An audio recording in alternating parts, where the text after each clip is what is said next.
Let's talk about why you should actually sweat more often. Did you realize that we spend over $75 billion a year just to block sweat? For some reason, people don't like to sweat. They don't like the smell. And above all, don't let anyone know that you actually sweat. Now, sweat itself doesn't have a bad odor. It's the bacteria that ferment certain things in the sweat that produce various types of odor. And a lot of times when you're using certain deodorants that plug up your pores, that sweat material gets blocked and it ferments more and it can create a worse odor. But there are two types of sweat glands. You have certain glands that produce an oil that is connected with a hair follicle, like underneath your armpit. And then you have other sweat glands that produce more of a salty fluid. But the overall purpose of sweat is your body's strategy to control temperature, to dump heat so you can keep moving and you prevent heat stroke.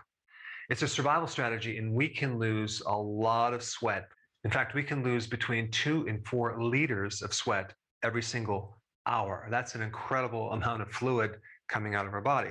And when people are in fear or under major stress when they're sweating, it has a completely different odor.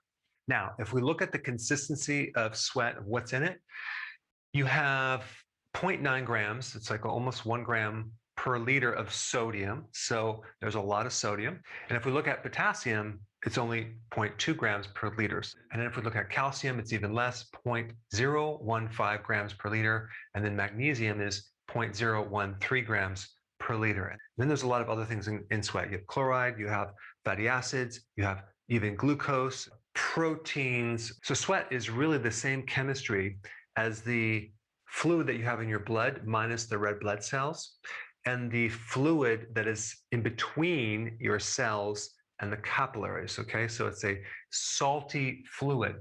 And in your sweat glands, you even actually recycle some of these minerals as well. But this is what you need to know. An average person consumes about 3,300 milligrams of sodium every single day, okay?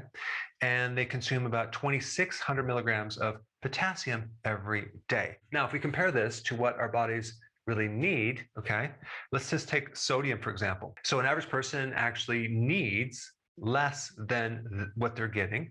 They need about 2,300 milligrams, okay?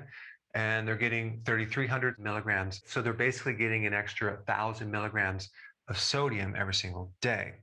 Now, with potassium, they need 4,700, which is a lot more than what they actually get. So an average person is in the negative with potassium by 2,100 milligrams.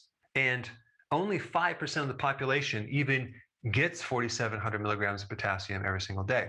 So the ratios are just way more important than these individual numbers. So for example, if you're not getting enough potassium, well, just make sure you don't consume a lot of sodium.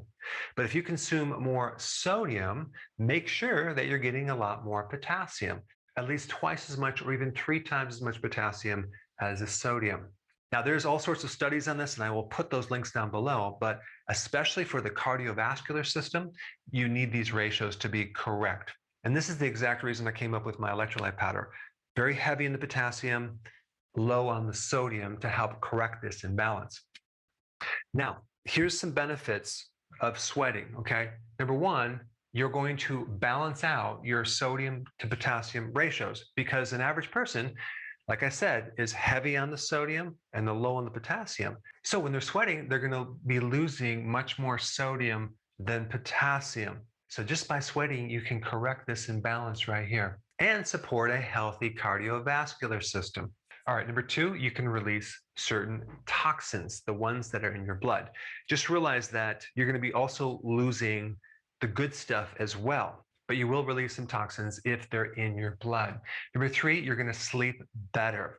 People notice when they sweat, especially when they exercise, they sleep better that night.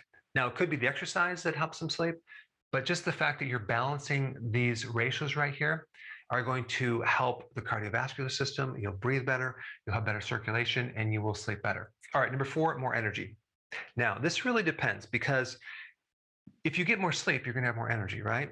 If you have an imbalance of sodium and potassium, okay, and you balance that out, you're going to have more energy. But if you're losing too many electrolytes, especially sodium, okay, you're going to feel fatigue. So when you sweat and you don't replace the sodium, you may have more fatigue. However, this all depends on the quantity of exercise and if you're replacing your electrolytes at the same time.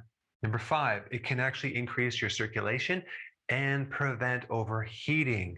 Now, just think about this. As you're sweating, you're pushing out certain fluids, right? It's very, very good for your skin. It's good for circulation because we're pushing things out and hopefully you're taking things back in. Versus inactivity, no sweating, when your fluids are not circulating through the body, they're stagnant and you're going to get less circulation. All right, number 6, sweating creates a hormetic effect. What does that mean? It means that it creates a certain stress that causes your body to adapt and actually become stronger, especially for the neurons in your brain. And there's one study that I found that I'll put the link down below that shows that sweating actually helps to maintain your brain cells, which is pretty interesting.